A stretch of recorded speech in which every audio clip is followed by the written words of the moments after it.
பார்த்தீங்கன்னா இந்த ஃப்ரான்ஸில் வந்து உங்களுக்கு டிரைவிங் லைசன்ஸ் ப்ரொசீஜர் எப்படின்னு பார்த்தீங்கன்னா ஃபஸ்ட்டு வந்து ஒரு ரிட்டன் டெஸ்ட் இருக்கும். அந்த ரிட்டன் டெஸ்ட்டில் வந்து 40 கொஷின் இருக்கும். அது ஃபுல் அண்ட் ஃபுல் ஃப்ரெஞ்சில் தான் இருக்கும்.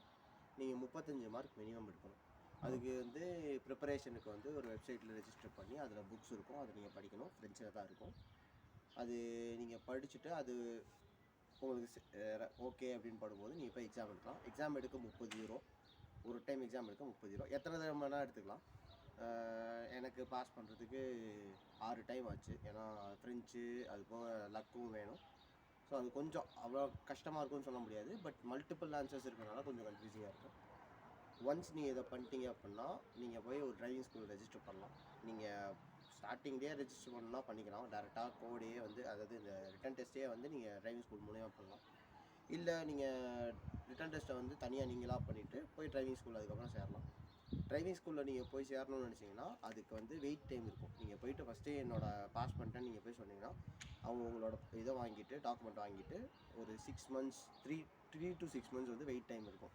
ஸோ அந்த 6 monthsக்கு அப்புறம் 3 months 6 monthsக்கு அப்புறம் அவங்க கூப்பிட்டு இந்த மாதிரி இந்த டேட்லேருந்து இந்த டேட் அவைலபிளாக இருக்குது அப்படின்னு சொல்லுவாங்க. நீங்கள் அப்போ வந்து ப்ராக்டிக்கல் கிளாஸஸ் போகணும். அதில் வந்து அப்படின்னா டிரைவிங் வந்து ஆட்டோமேட்டிக் அண்ட் மேனுவல் கார்ஸ் இருக்குங்க. ஆட்டோமேட்டிக்கு தனி டைப் ஆஃப் லைசன்ஸு, மேனுவல் காருக்கு வந்து ஆட்டோமேட்டிக் அண்ட் மேனுவல் கார்ஸ்ன்ற மாதிரி வரும். ஸோ ரெண்டுக்கும் காஸ்ட் எவ்வளோ ஆகுது? நீங்கள் ஆட்டோமேட்டிக் போகணும் அப்படின்னா டிரைவிங் லைசன்ஸ் அது டிபெண்ட்ஸ் ஒவ்வொரு இதை பொறுத்து. ஆட்டோமேட்டிக் வந்து கம்மியாக இருக்கும். ஏன்னு கேட்டிங்கன்னா நீங்கள் வந்து 13 மணி நேரம் மேண்டட்ரி ஓட்டினா போதும். ஓகே. அந்த கிளாஸு. இதே வந்து நீங்கள் மேனுவல் எடுத்திங்கன்னா 20 மணி நேரம் கம்பல்சரி ஓட்டணும். இப்போ இந்தியாவிலேருந்து யாராவது வந்து இங்கே பழகணும்னு நினச்சா கூட 20 மணி நேரம் அவங்க சொல்லுவாங்க. பட் டிரைவிங் ஸ்கூலில் நீங்கள் ஆல்ரெடி ரொம்ப வருஷமாக ஓட்டிருக்கீங்க அப்படின்னா இங்கே 20 மணி நேரம் தேவையில்லை. உங்களுக்கு ஒரு 10 மணி நேரத்துலேயே உங்களுக்கு கம்ஃபர்டபுளாக இருக்குது அப்படின்னா அவங்களுக்கு அது தெரிஞ்சிச்சு அப்படின்னா தேவையில்லை. மெயினாக இங்கே இருக்க ரூல்ஸை புரிஞ்சுக்கிறதுக்கு தான் டைம் ஆகும். மற்றபடி உங்களுக்கு ஆல்ரெடி ஓட்ட தெரியுன்னா பிரச்சனை இருக்காது. இப்போ எனக்கு பார்த்தீங்கன்னா இந்த ப்ரொசீஜர் ரொம்பவே இழுத்துச்சு. நான் ஃபஸ்ட்டு ஒரு டிரைவிங் ஸ்கூலில் சேர்ந்து அங்கே வந்து நான் கிட்டத்தட்ட ஆட்டோமேட்டிக் கார்ஸ்க்கு நான் எக்ஸ்பிரஸ் போட்டேன். அதாவது ஒரு வாரத்தில் என்னோடய மொத்த 13 மணி நேரத்தையும் முடிக்கிறதுக்கு. அதுக்கு மட்டும் நான் 1850 யூரோ செலவு பண்ணேன். ஓகே. கிட்டத்தட்ட 1900 யூரோ செலவு பண்ணேன். அதுக்கப்புறம் நான் எக்ஸாம் எடுத்தேன். அதனால் எனக்கு சாட்டிஸ்ஃபேக்டரியாக இல்லை, நான் கிளியர் பண்ண முடியல. திரும்ப நான் வெயிட் பண்ணி மறுபடியும் பாரிஸில் போய் அங்கே போய் எக்ஸாம் எடுத்து அங்கே போய் ப்ராக்டிக்கல் கிளாஸ் போய் மறுபடியும் பண்ணேன். ஸோ ஓவராலாக பார்க்கும்போது எனக்கு இந்த ப்ரொசீஜருக்கு வந்து 2வது தடவை பாஸ் பண்ணிட்டேன். இந்த ப்ரொசீஜருக்கு மொத்தம் எனக்கு வந்து ஒரு 3000 யூரோ செலவாச்சு மொத்தமாக பார்த்தீங்கன்னா. இதுவே ஜென்ரலாக ஒரு நல்லா ஓட்ட தெரிஞ்ச ரொம்ப வருஷமாக ஓட்டுறவங்களுக்கு வந்து அவ்வளோ செலவாக தெரியாது, லக்கை பொறுத்து இருக்குது. ஆவரேஜாக வந்து 1500 யூரோலேருந்து, அதாவது கிட்டத்தட்ட நம்ம ஊர் காசுக்கு 1,20,000 ரூபா ஓகே மினிமம் ஆகும். அதில் வந்து எவ்வளோ வேணால் சொல்லலாம், அவங்கவுங்க அட்டம்ப்டை பொறுத்து இருக்குது. ஸோ போகிற டிரைவிங் ஸ்கூலை பொறுத்து இருக்குது. சில இடத்துல நல்லா சொல்லி, நான் போன டிரைவிங் ஸ்கூல் ஒழுங்காக எனக்கு சொல்லிக் கொடுக்கல, அமௌண்ட்டும் ஜாஸ்தி, அதனால் நான் நிறையவே லூஸ் பண்ணிட்டேன். பட் எனக்கு என்னென்னா இந்த ப்ரொசீஜர் பார்த்திங்கன்னா ஒரு ரொம்ப டைம் கன்சியூமிங் ப்ரொசீஜர். நீங்கள் ஸ்டார்ட் பண்ணி இந்த டிரைவிங் கிளாஸ் போய் இதெல்லாம் முடிக்கிறதுக்கு வந்து உங்களுக்கு குறைஞ்சது 1.5 வருஷம் 2 வருஷம் ஆகும். Okay okay. என்னென்ன ப்ரூஃப் தேவைச்சு? இப்போ நம்ம நார்மலாக ஜென்ரல் லைசன்ஸ் என்னென்ன ப்ரூஃப் கேட்பாங்க?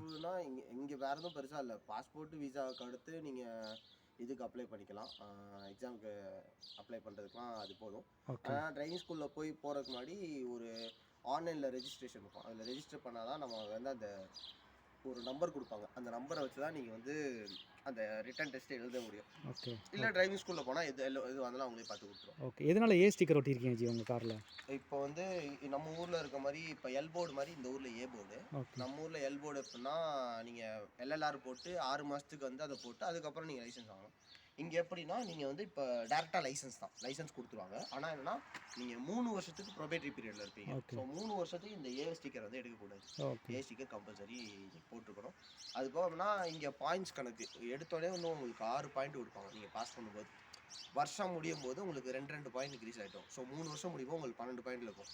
இன்கேஸ் நடுவில் நீங்கள் ஏதாவது மிஸ்டேக்ஸ் பண்ணுறீங்க, ஏதாவது தப்புனா சும்மா வெளியே போய் ஏதாவது பண்ணுறது ஓகே, ஆக்சிடென்ட் ஆகிறது வேறு விஷயம்.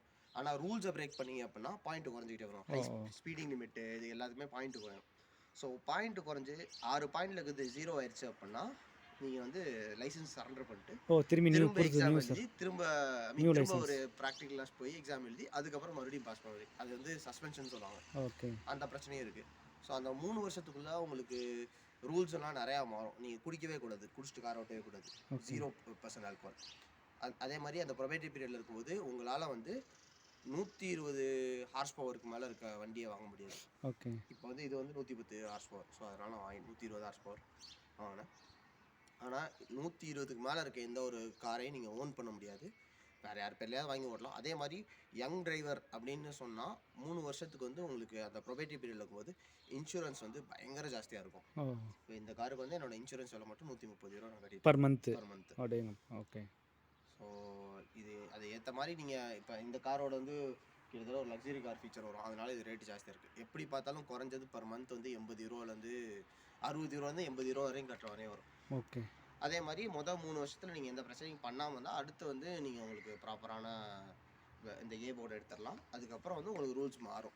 இதே மாதிரி இப்போ ஃபஸ்ட்டு 3 வருஷத்துக்கு வந்து ஸ்பீட் லிமிட் வந்து பார்த்தீங்கன்னா 100 தான், 110 தான் மேக்ஸிமம் போக முடியும். 110 ரோட்டில் 100 தான் போகணும். 130 ரோட்டில் வந்து 100 தான் நீங்கள் போக முடியும். Okay. ஏன்னா ப்ரெபரேட்டிவ் பீரியடில் 100 தான். Okay G, thanks G.